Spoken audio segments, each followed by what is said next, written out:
Hey everybody, welcome to another episode of Brian and Dylan Take on the World. This is episode 2. We'll be discussing the Oscars. We love the feedback we've got for the first episode. Please keep it coming. And without further ado, here is Brian and Dylan Take on the World.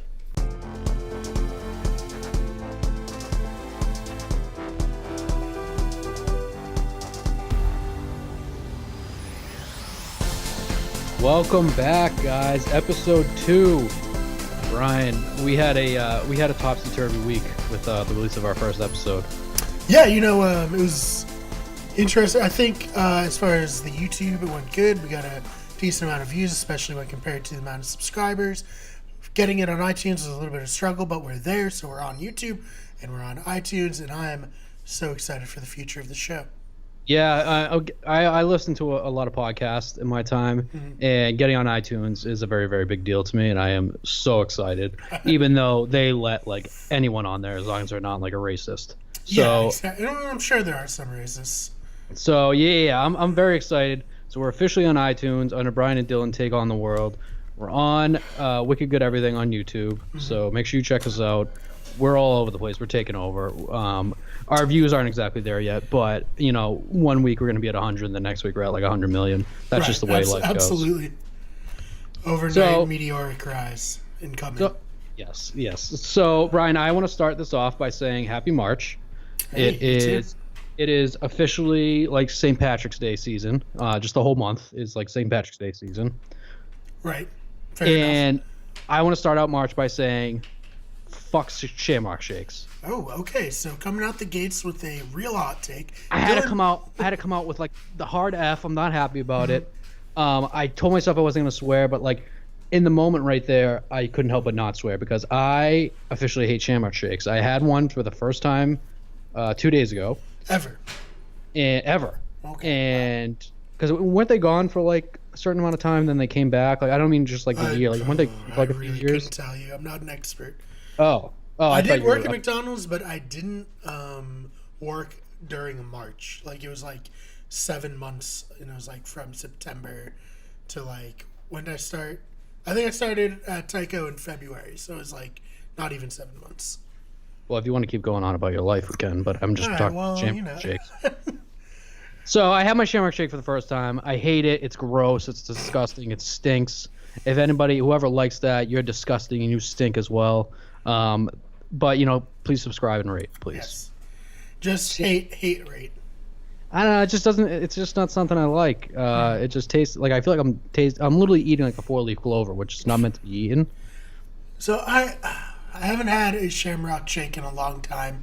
More just reputation for me at this point. I can't recall. I assume it tastes like mint. Is it just It has a minty flavor to it, and then it has the after flavor of manure. Oh, yikes. So not only we're an anti-PUBG podcast, and we're an anti. What are we also anti? We're anti a lot of things. I want to go on record saying Walking Dead, I believe, was the other one. Yeah, we're also anti-Nazi. Just part of my take, I want to go on the record saying we're an anti-Nazi podcast. Yes. And now we're anti-Shamrock Shake. So we're only 2 weeks into our podcast, and we are now anti-4 things.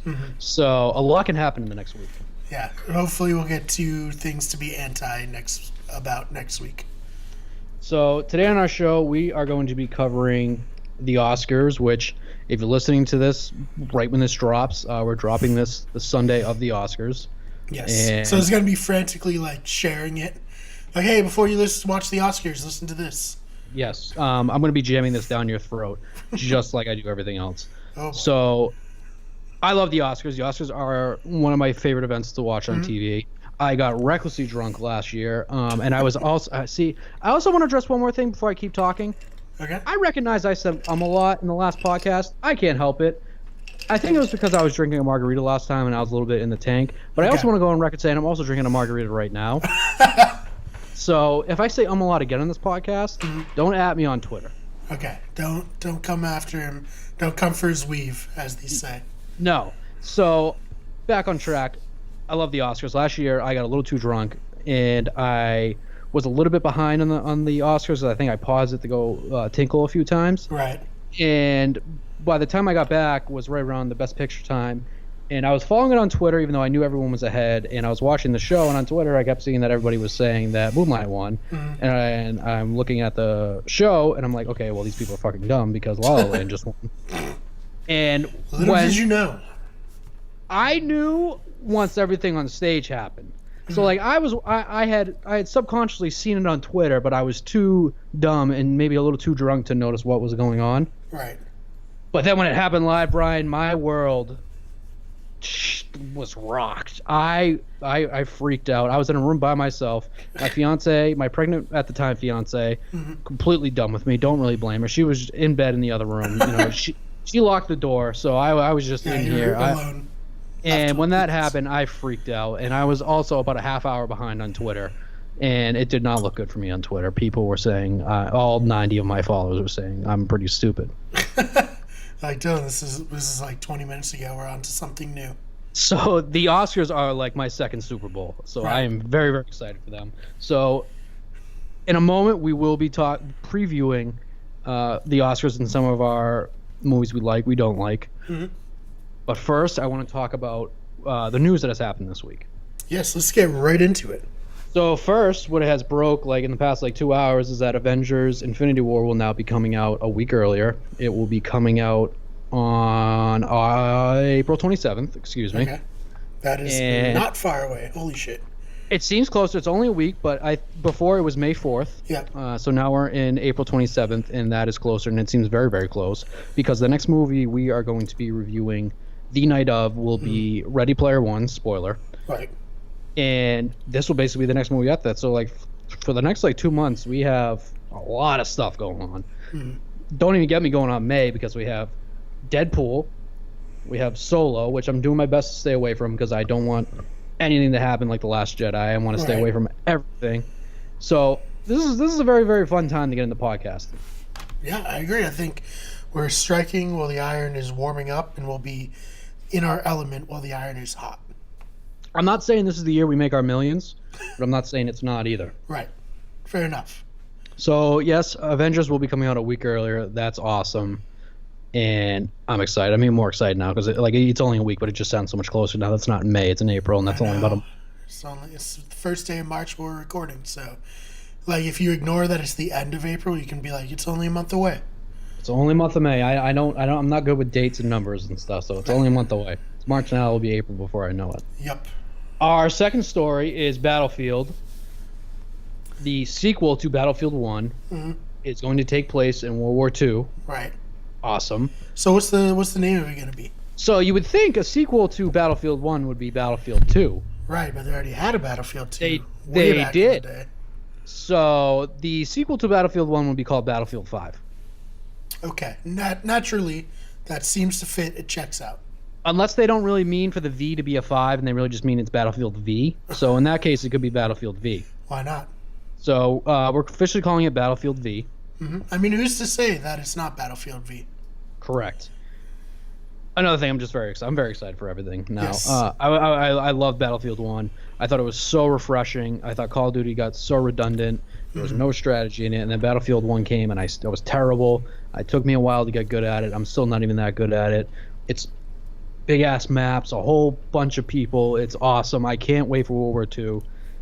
It's my favorite war, if I had to pick a war, I guess. Right? World War II, and then I guess the Indochina War, whatever that one was called. Okay. So I'm very excited for that. It's set to come out in 2018. Originally, the rumors were that it was going to be a Bad Company 3, I believe. I did that was hear going to that, take place in Vietnam. That's been shot down by GamesBeat, which I think is a relatively reputable site.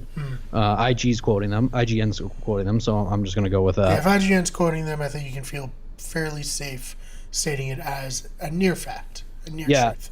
Yeah. So this fall is also going to be big too because we're going to have Battlefield V. We're going to have Red Dead Redemption 2.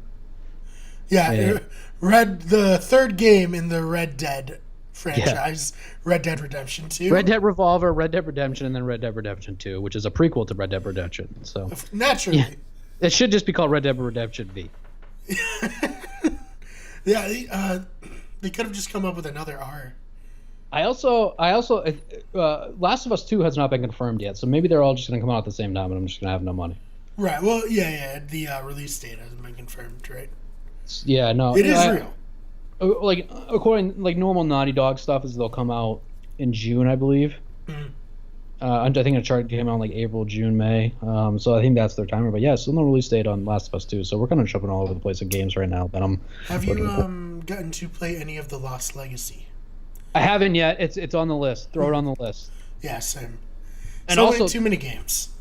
There's way too many games. And now to throw it into it, PlayStation Plus's free game this month is Bloodborne, which I have been.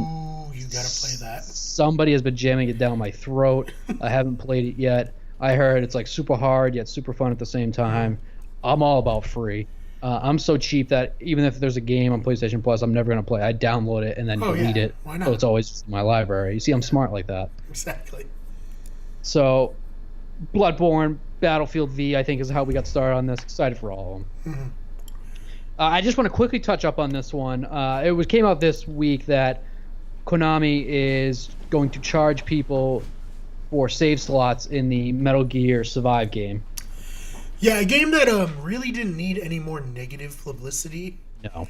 It's just like, hey, how about you guys go fuck yourselves? Do you want to have fun? Because that's not why we made this game. You're not supposed to have fun here. First off, I don't know anyone that was going to buy Metal Gear Survive. I don't know I don't either. Metal Gear was honestly the first series that really got me into gaming. I used to watch my grandfather play Metal Gear Solid on PlayStation 1, and I was hooked, and he sweared at the TV a lot. I started swearing at the TV a lot, and that's where we are now. And now we're here, swearing on a podcast. Yeah, and so they're basically saying that we'll allow you one save slot. We're going to allow you one. Mm. But if you want two, go fuck yourself. You're paying $10. That's so ridiculous. It's literally so absurd. I didn't really think about it until I went into other games I have that are story driven. Mm. And I will save a game that you start at this game, you get really, really far ahead, and you're like, okay, I beat it, but I want to restart with a new thing. But I want to keep this because I have everything on here. Mm-hmm. So not possible with this unless you want to pay $10. And if you pay $10, God bless you. Yeah, like if you've already made the bad decision to buy Metal Gear Survive, it's kind of like the sunken cost fallacy. Like you're already so far in, you may as well just like keep digging. 100%. You're an asshole. Right. Man. And to touch up on our quick subject, because we're a little limited on time tonight, Brad Pitt has officially gone on to Quentin Tarantino's Charles Manson, Sharon Tate movie. Very exciting. I will say that I'm probably most looking forward to this movie than any movie other than Infinity War that's going to be coming out. It's set to come out, I believe, 50 years to the day from the murders, August 9th, 2019. Okay. Leo DiCaprio is already signed on. Rumor has it that one of Leo, Brad Pitt, and apparently also Tom Cruise are going to be playing Charles Manson, which all three of those are just like nerd boner alert movie. Like I can't, there's no other way to put it. Yeah. Tarantino, it goes for itself. I'm sorry for saying, I'm just going to address that one more time. Don't at me. So that's big. Apparently they're also lobbying for Margot Robbie to be playing Sharon Tate. Okay. If that happens, I will camp outside in a tent. I think this movie, even though I can just buy them online, I'm going to camp outside the movie theater just to do this, just for Tarantino. That movie's going to be awesome. That's all we know so far. And it's also, there's officially a title for it, by the way, Brian. What is the title? Once Upon a Time in Hollywood. It's a good ass title. That is a fantastic title. I really like that. So that's our weekly news. By the time you listen to this, a lot of other shit will probably happen. We're trying our best. Yeah, and check out the Fake Nerds update Maggie did about the secret message a Konami dev left in the game Metal Gear Solid Survive to kind of take a stab at Konami. Ooh. It's a little bit of synergy going on with this. That's I personally, I haven't seen that yet. I will check that out. That's I love that. I love stuff like that. It should be coming out tomorrow, provided nothing goes wrong with the people editing and whatnot. So if it doesn't, I'll just tell you what happened off of the podcast. By the time you listen to this, it'll be out. Exactly. I'll have a whole bunch of views, and I will be one of them. Sounds good. So we'll have at least two, hopefully, because I'll be the other one. So I told myself that we would only take 10 minutes on those news, and we are now 20 minutes into this podcast, and we're all over the place. So let's just get to our main attraction. Brian, play the Oscar music. All right, here we go.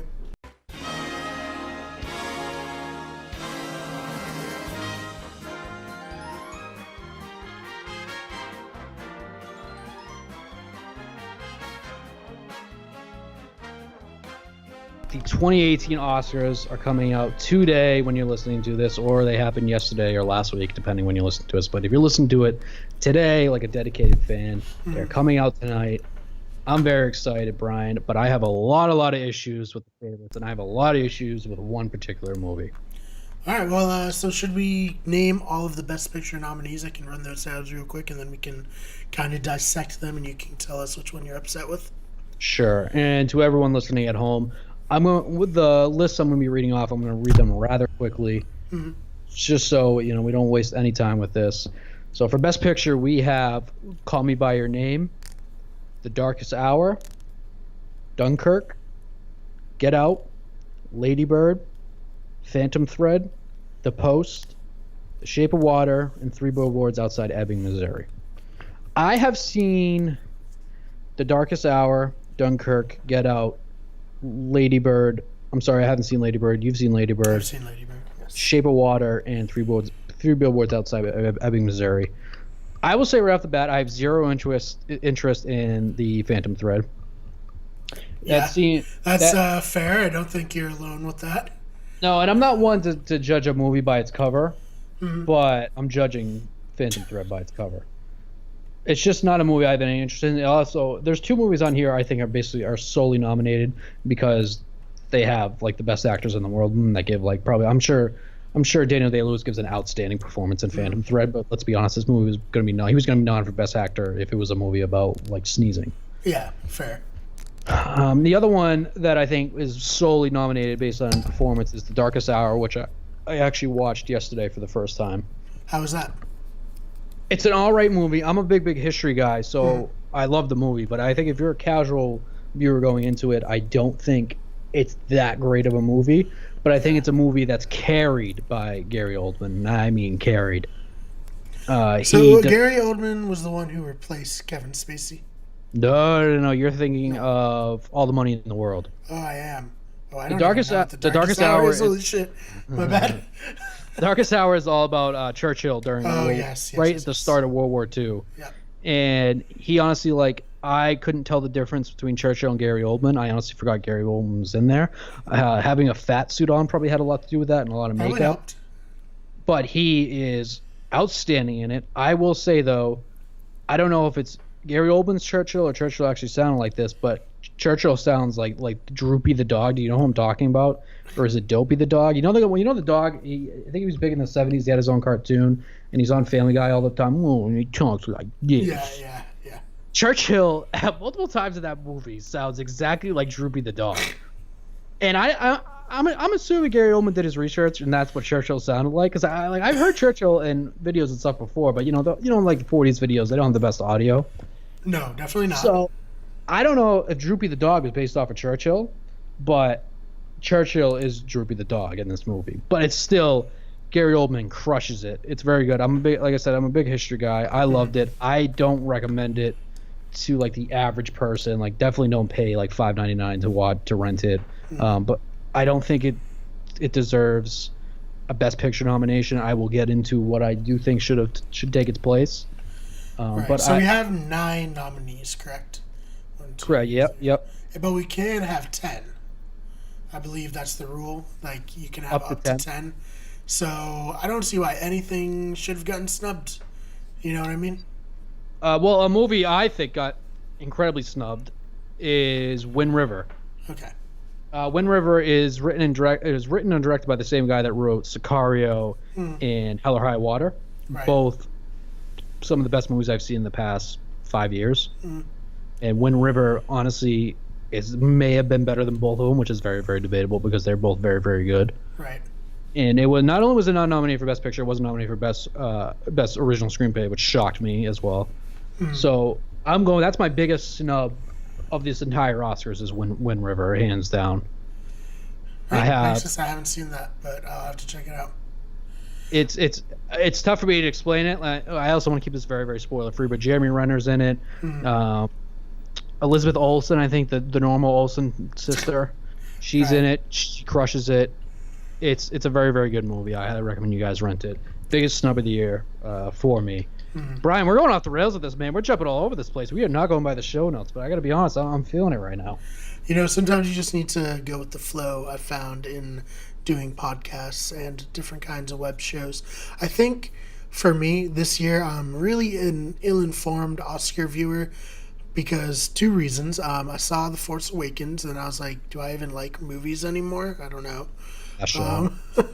And then starting the YouTube channel, the last 2 months has just been like a grind as hell. So I haven't been making it out to the movies as much as I want, which is like a nice thing that we started this podcast because now I can be like, yo, God, I have to. It's for work. It's for the channel. So first, I think you were referencing The Last Jedi. Oh, what did I say? The Force Awakens? You don't confuse the two. No. But no, I agree. I usually try to get out and see as many movies as possible. I almost forced myself to see a lot of these. The Shape of Water didn't fully grab me at first. I wasn't like foaming at the mouth to go see it. I did eventually see it. I liked it. I don't know if it's the best movie of the year. I guess it's one of the favorites to win. But it's good. It's typical Guillermo del Toro. It's trippy, man. It's crazy, but it's original. It's creative. Yeah. It's a big win for furries, I feel like. Oh, totally. Aquatic furries. Yeah, if you ever wanted to bang a lizard, this is the movie for you. Spoiler alert. Finally. Spoiler alert, sorry. Going to that niche demographic. But Shape of Water is also nominated for Best Original Screenplay, which I can see it winning. But while we're on, I'll save it because we're going to get there. I don't want to keep jumping around, man. That's Tequila Dylan talking. One of the other movies on here, which luckily you did see, is Lady Bird. Do you want to try to fill us in a little bit with Lady Bird, which is also it's I would say I think it's the second best chance of movies of winning. I'm not sure. I don't have the odds in front of me. But Lady Bird is probably the one that's like, oh, it's not it's probably won't win, but if it does win, you'd be like, huh, I guess it did it. You know what I mean? Like it's like the outside contender. So Lady Bird is a perfectly enjoyable movie. I had a great time while watching it. My girlfriend also really enjoyed it. I'm a little surprised it's nominated for Best Picture, but it's really honest. I would say that as far as movies go, it feels more like a realistic look into someone's life than most films I've seen. And the acting is top notch. I believe we have 2 nominations for Lady Bird in this, and they're both well deserved.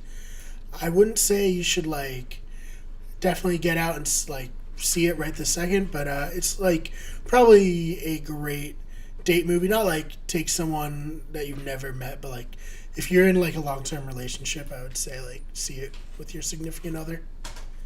So if you had a fiance that you have forced to watch The Dark Knight Rises 3 of the past 4 nights, you would recommend maybe breaking it up to see I think she might like this, yeah. Just asking for a friend. Right, of course. So yeah, I think the reason I have not seen Lady Bird, and I did get the recommendation by you very early on, by the way. It was very early on when it came out. I've been told that Lady Bird is basically if you didn't have this relationship with your mom and you're not a girl, you're not going to get it. So I don't think maybe that's not for me. It's a movie I know for a fact I will probably see eventually. I think you'll enjoy it as someone who writes. That's my perspective of enjoying it, watching it, just man, this is really, you can tell this is just a realistic portrayal of a human. It's I feel in so many movies, it's just you're okay, yeah, this is a character. Even historical movies, a lot of times you're yeah, this isn't how someone would act necessarily. Yep. But this one actually felt real, which I think sets it apart from a lot of movies. So one of the movies on here that I'm going to go on record saying, I hope Dunkirk wins Best Picture. Right. I hope Dunkirk wins Best Director for Christopher Nolan, and I hope it wins Best Picture because I think that Dunkirk, at all these movies on here, was by far my favorite movie. I really, really liked Get Out a lot. I think Get Out has a good chance of winning Best Original Screenplay. Right. And that's probably my pick for best original screenplay too. But I think Dunkirk as a whole was. I saw Dunkirk twice in movie theaters, and I just thought it was very, very good. I feel like it's one of those movies that probably seeing it on the big screen would be much better, add a lot to the experience. Would you say?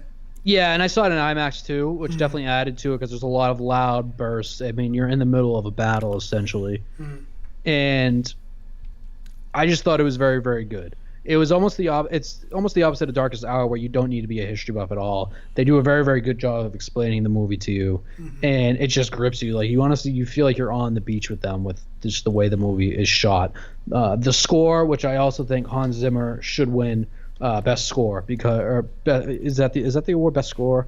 I didn't put it in our show notes for. Oh, no, you didn't put it. That's okay. Yeah, best score Hans Zimmer for Dunkirk as well. I thought this is a very, very good movie. It's who I'm rooting for to win Best Picture, but the movie I want to talk about now, which is the favorite to win Best Picture, or one of the secondary favorite. There's like three favorites. Three Billboards Outside of Ebbing, Missouri. Most overrated movie in this entire list. Whoa, I did not expect that. It is a movie similar to things like The Darkest Hour and Phantom Thread, where there is very, very good acting in it. And the director of this, McDonough, or I forget his first name. No, I have his first name right here. Sorry, guys. Nope, I don't. He's not nominated for Best Director. Never mind. I'm going to find him somewhere on here. Martin McDonough. It's like McDonough. You have to say it something weird like that. I thought this movie was highly overrated with very, very good performances in it. Sam Rockwell steals the movie. It's not even a movie about him, but he steals the movie, and he is a racist, unlikable person that you end up liking, but I can't spoil it how you end up liking him. Woody Harrelson, who is also nominated for Best Supporting Actor with Sam Rockwell, also does unbelievable. Woody Harrelson's good in everything, but his character particularly, certain things happen in this movie where you're really feeling for the character, and things get very heartbreaking. Spoilers. But both of them do very, very well. I think Sam Rockwell, without a doubt, should be winning Best Supporting Actor. He crushes it. The lead actress, Frances McDormand, she's also the favorite to win lead actress. She won the Golden Globe for it as well as Sam Rockwell. Frances McDormand's a fantastic actress. I love her in everything she's in. She plays a very, very unlikable character in this movie. And especially for a woman whose daughter was raped and murdered, it's tough for you to not feel for her, but she's also not that great of a person. But I also think that could have been part of what the movie was trying to say, is that people aren't that great. Yeah, tragedies don't happen to just good people. But I also think the movie tried to get a little smart. Like, I think it tried to get too smart for its own good. And it's really, really tough to talk about it without spoilers. Maybe one day we'll do. All right, so go see the movie. Go see the movie, and we will do. Also, Brian. Right, maybe one day we'll do a quick spoiler discussion about Three Billboards. Yeah. How about this, Brian? Whatever movie wins Best Picture, we will do a spoiler review of. Okay, that sounds very within our next two podcasts. All right. So whatever, you heard it here first. Whatever picture wins Best Picture. Okay. Yeah, unless it's The Post, I'm down. Unless Phantom Thread. Fuck Phantom Thread. I'm not watching that. So Phantom Thread, we'll just review whichever one of the movies we want to review. Yeah, so Three Billboards, I think it's like an movie. I don't think it's anything special. I had actually ended up buying it the day it came out digitally because I didn't see it in the theaters. But I think it's very, very overrated. I would still say see it because it's probably going to win. It could win Best Picture. It's still like a decent movie. It's very, very well acted. Peter Dinklage is also in it. Peter Dinklage crushed it. There's a shitload of people in this movie also. Right. There's a shitload of people that you'll see and you're like, oh, I know that guy. I might not know his name, but I know that guy. Peter Dinklage is obviously not one of them. You know who Peter Dinklage is. Everyone knows who Peter Dinklage is. Just the whole movie is very good, but just a lot of unlikable people in this movie. But Sam Rockwell, for me, stole the movie. He's awesome. He's awesome in everything. I think he for sure deserves Best Supporting Actor, just based on the other list here. So yeah, Three Billboards, overrated. My hopeful pick for Best Picture is Dunkirk, but I'm probably going to go with Shape of Water, Three Billboards to take it home. All right. So let's move on to lead actor. Lead actor, we have Timothy Chalamet. Sure. Who actually, did you see Interstellar, Brian? Yes. He played the son when he was pre Casey Affleck. He was the pre Casey Affleck son. Okay. So he was like the teenage version. He was also in. He's been in other things too, but he was in. I believe he's actually in Lady Bird. Right. Yep. Yeah. He's in Lady Bird as well. He's nominated for Call Me by Your Name, which is a movie I did not see. I think it's about a young kid who has a gay relationship with like an older man in Italy. It seems like something really out there. It's not a movie I would say I would never see, but it's just not a movie I'm going to flock out to the movie theaters to see. Mm-hmm. Yeah, a little questionable age difference in Call Me by Your Name. Just saying. That guy would not fare well in Hollywood these days. Put it like that. Yeah, but no one's calling it out. In fairness, also. No. So that's not funny. We have Daniel Day-Lewis. I meant no one's calling it out of this movie, Dylan. We have Daniel Day-Lewis nominated for Fan Thread. Daniel Day-Lewis is Daniel Day-Lewis and everything. He just acts off. I'm sure he's phenomenal in this movie. I'm not going to see this movie. I mean, half of this Oscars preview is I don't want to see this movie. Like Dylan does not want to see the Phantom Thread. One of our favorite names from our very first podcast, Daniel Kaluuya. Yeah. Kaluuya. He's nominated for Get Out. I think it was like the first. Like this is the first movie really from this year that people were like, "This is gonna be nominated for everything." I think he deserves it. I don't think he deserves to win. I think he probably deserves a nomination. I also thought he was a little like bland in this movie. I think that he acted really well, but I also think at some point, his character was just high a lot because he smokes weed a lot in this movie. Right. So Daniel Kaluuya, I was trying to get the name right there.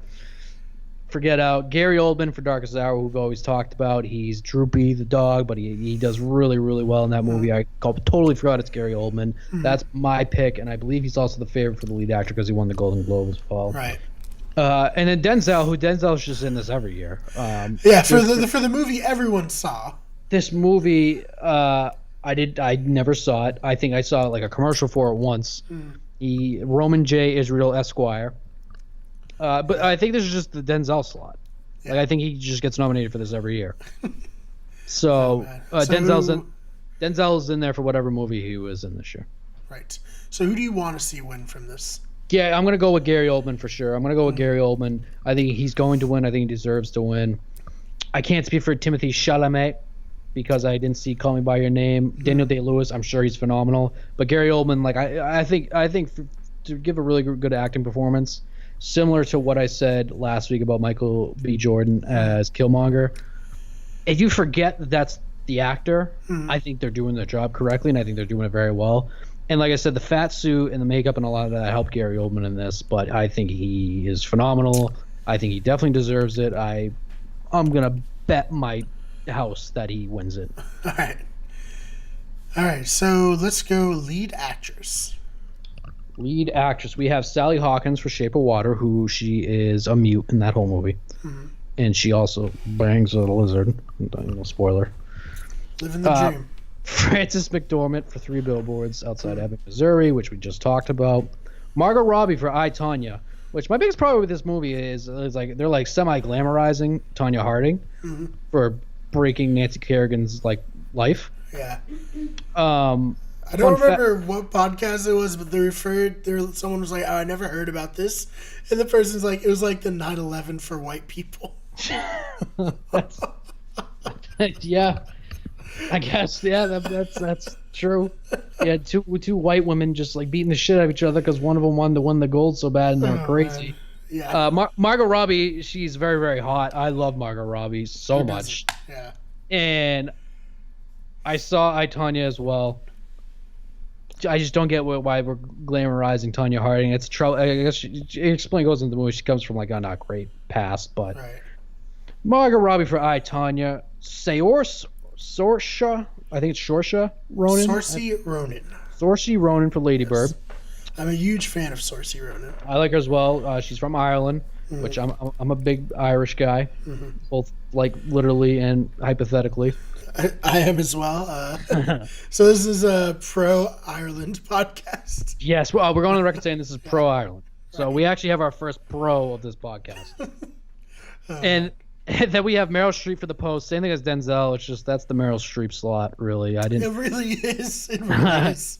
I didn't see The Post yet. It came. This was a late release, and I heard. And I'm a huge Spielberg fan. Which, by the way, everyone check out the Steven Spielberg documentary on HBO. It's funny. I heard that the shot Ready Player One, Mm-hmm. Spielberg got the script to The Post. And was did. like, "This is really important. I need to Yep. get this out as fast as possible." I did hear this. Yep. I'm pretty sure actually Ready Player One was supposed to come out in the Post slot. Yeah, I think Ready Player One was supposed to originally be a Christmas Day release. Mhm. So I didn't see The Post, but like same thing as Denzel. This is the Meryl Streep. Like they're just in there here. Brian, I'm gonna go on a limb. Okay. Didn't see it, but I like her enough, and I've heard that many good things about her performance. I am rooting for Saoirse Ronan. I also think she will win. She's really fucking good in Lady Bird.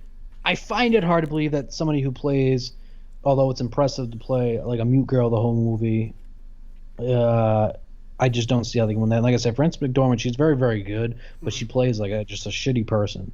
And it's just tough to root for that person, and maybe that's what's blinding me. So, Saoirse Ronan. That's we're pro Saoirse Ronan. Absolutely, we're the official pro Saoirse Ronan podcast on the internet. So, Brian, we're gonna jump over supporting actor and supporting actresses. If that's okay, just because we're a little quenched for time. Since we're gonna get this podcast out a little bit earlier than we normally do. Yeah, William Dafoe should have been our lead. I don't know what to tell you. Yeah, that doesn't make a whole lot of sense because I thought he wasn't leading that movie. I didn't see it. I didn't see it yet, but that doesn't he's like I think he's the top billed actor in that. Right. And I love William Dafoe, man. Oh man, I love Dafoe. But Sam Rockwell, if he doesn't win this, I'm no longer watching the Oscars. Best supporting actress, I am rooting for Mary J. Blige in Mudbound. Mudbound is another very, very good movie. It's on Netflix. Check it out. She fucking crushes it. Mary J. Blige. She'll serenade you and then she'll act her ass off. So I'm going with Mary J. Blige from Mudbound for my favorite. I believe it's going to go to Allison Janney for I, Tonya. I think she won the Golden Globe. Yeah, I think so. I'd be I'm not surprised Laurie Metcalf is on this. She was very good as well. I would be surprised if she won it, though. I just don't think there's enough there. You know what I mean? Like, she's great in what she's in, but she's not, like, in a ton of the movie. It's really Saoirse Ronan's movie. Yeah. So, to jump to director, because this is probably the big one. Yeah, this is the second big one. I'd say it's like the third big one. I'd say it goes obviously Best Picture, like that doesn't count. Best actor, best actress, and then best director. Right. I've already made it clear I'm rooting for Dunkirk, but I'm also rooting for Jordan Peele for Get Out because I see it happening, man. I want to just see racist white people go fucking nuts. I'm just like thinking about it, and I'm just like, it's also very good. That's a very. I have this like vision in my mind. It's just Jordan Peele's gonna win Best Director. So we'll get to my like rebuttal to that. Greta Gerwig is my pick for Lady Bird based on recent events in Hollywood, and I think that's fair. I think she deserves it, and I think that things are going to get a little bit political as they probably should based on recent events.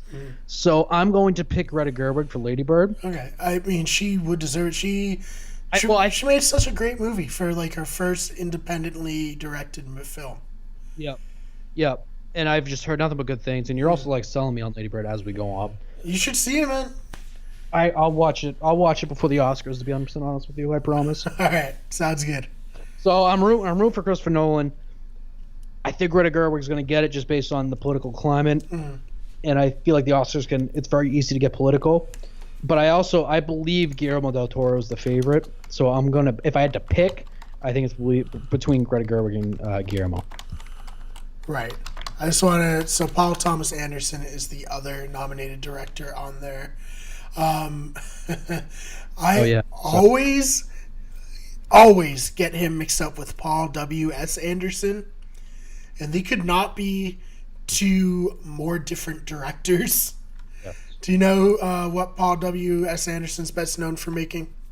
You're going to tell me and then I'll remember. The fucking Resident Evil movies. Oh, Yeah, so a little bit of talent disparity a on little that bit, a one. little bit of a difference. Yeah, A little bit of different movies because Paul Thomas Anderson makes fucking boring movies. yeah, but like So, good, but boring. boring. But I remember seeing like Paul Thomas Anderson for the first time, like one of his movies, and I was like, wow, I can't believe the guy who directed Resident Evil directed this. This is so different. And then it was like, it's not. You're just If an he wins, idiot. if he wins for Phantom Thread, I'm not watching the Oscars anymore. Phantom Thread wins any Because I've heard awards. from people that have watched Phantom Thread, and I just heard it's not that good of a movie. Ooh, And shots. yeah, shots. I just heard it's not that good of a movie, so I'm sticking my flag in this, and I'm going to defend it. All right. So we'll move on to our final two categories that we're going to talk about. Adapted screenplay. We have Call Me by Your Name, James Ivory, The Disaster Artist, which I'm semi-rooting for, by Scott Neustlater and Michael H. Weber. We have never mind, I take that back. We have Logan by Scott Frank, James Mangold, and Michael Green, and we have Molly's Game by Aaron Sorkin, and then we have Mudbound. Logan. I'm going with Logan. Yeah, I want Logan to win it as well. That movie is so good. Not only does Logan deserve to win this, all these, I've seen Molly's Game, I've seen Mudbound, I've seen Disaster Artist, have not seen Call Me by Your Name. Logan is hands down the best movie out of all of those, and I like almost all those movies. I feel like anytime Aaron Sorkin writes anything, he gets nominated. So I feel like it's just like, yeah, of course. Yeah, I mean, Molly's Game was very good. It's an adapted book, but it still was very good. If Logan doesn't win this, I'm not going to stop watching the Oscars, but I'm going to write a few angry tweets. Oof. Coming at you on Twitter, hot fire. My heart and my pick, Logan, and I think it's safe to say for you as well. I mean, I certainly hope so. I just remember leaving the theater being absolutely blown away with how amazing this X-Men movie was, and not even in just like this is a fun X-Men movie, but it was like, wow, that's just a good movie. So, well, this is a pro Logan podcast. Absolutely. Two things. And then to wrap it up, we have original screenplay. We have The Big Sick by Emily V. Gordon and Kumail Nanjiani. Get Out by Jordan Peele. Lady Bird by Greta Gerwig. The Shape of Water by Guillermo del Toro and Vanessa Taylor. And to wrap it up, we have Three Billboards Outside Ebbing, Missouri for Martin McDonough. So, Big Sick is my second movie on this list, which I think got snubbed so fucking hard. Right. I thought The Big Sick was going to be up for Movie of the Year, and honestly, I thought it had a chance to win it. I've turned Big Sick on the people. I thought Big Sick was honestly the funniest movie I had seen this entire year. I legitimately laughed out loud at the joke about 9/11. And it's not a joke about 9/11. It's more a joke about the hijackers. Watch the movie, but don't at me. And I feel like such a douche for saying don't at me. Just please don't at me on Twitter. I'm trying. So I was very, very disappointed with that. I'm glad to see it's nominated for original screenplay. I'm rooting for Big Sick. That's who I'm rooting for. I'm also rooting for Get Out. My heart is with Get Out, but I have a gut feeling that Lady Bird or Three Billboards are going to take this. I think if Three Billboards doesn't win Best Picture, it will win this. That's They'll fair. like split the difference, you know. Yeah, that's fair. We wanted to give this, but we gave it to The Shape of Water, so we're gonna give original screenplay to Three Billboards. The Big Sick, I'm really happy that it's so good. I haven't seen it yet, but Emily V. Gordon and Kumail Nanjiani used to host the podcast The Indoor Kids on Nerdist, and it's one of my all-time favorite podcasts, and they stopped making it to make this movie. So I'm very glad that the movie ended up being good. Yeah, it's very good. It was on, like I said, I laughed, I cried. It was a very, very good movie. You want to talk about a perfect date night movie? The Big Sick is it. It is the perfect date night movie. Your girl will love it. Your boyfriend will love it. Your girlfriend and your boyfriend will love it. You could be in a polyamorous relationship and bring your girlfriend and your boyfriend, and everyone will be very happy. This is a very, very good movie. My gut tells me it's not going to win. I think it deserves it because I think it's basically a true life story about Emily V. Gordon and Kumail Nanjiani, and it's very, very good. Kumail Nanjiani, did he direct this? Let me find out. I don't know. I'd be a little surprised just because he's also the lead, and he wrote it, and I don't know if he's directed anything else. Well, either way, he wrote it. It's a real life story about him and his wife. His wife does not play herself in the movie, but he plays himself. It's a very, very good movie. Get Out. What does it say about? Michael Showalter. Do you know who he is? Nope. Have you seen Wet Hot American Summer? Of course I have. Yes, The main that's character. how I know that name. Yes. I love that guy. That guy's fucking hilarious.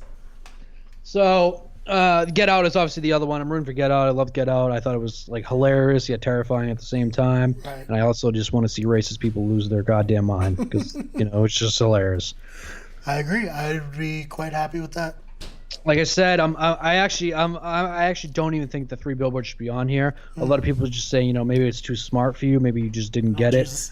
I disagree. I think it's actually a very poorly structured movie. There's like one point that everybody that talks about it, they just point to. They're like, hey, this was so smart, man. Like you got to get this, and this, man. I'm like, no, I get it. I just think it's stupid. But I think, like I said, that's still a very, very well acted movie. I think the acting carries it, but I wouldn't be shocked if it wins it, sadly, because once people lock in on their favorite, like that's the favorite. So those are our picks. I hope I didn't say as much this time. I apologize for rushing to the podcast. Brian and I have a lot to do. Yes. We're planning for a whole shitload of content to come your way. We have a whole bunch of episodes coming. We're game planning. This actually was going to be a 2-part episode, but we wanted to spend so much time covering both things that we decided to do. Yeah, we didn't want to cheap out on either of them. No, because we're not cheap. No. And, so make sure you like, subscribe, rate on iTunes, subscribe on iTunes, however you want to listen to it. And Dylan will be joining me at some point on some streams, so you can see us play some Fortnite together real soon. Yep, Fortnite. We might be playing. Speaking of Battlefield 1, we're going to be doing some streams on there maybe as well. Yeah, so definitely do not let me forget to purchase that before that sale's over. No, hey, don't forget the purchase. Okay, thank you. So, without further ado, enjoy your Sunday, enjoy the Oscars, and we will see you next week. Brian, play us out with that Oscar music. All right, thanks for listening, guys. Good night. Love you.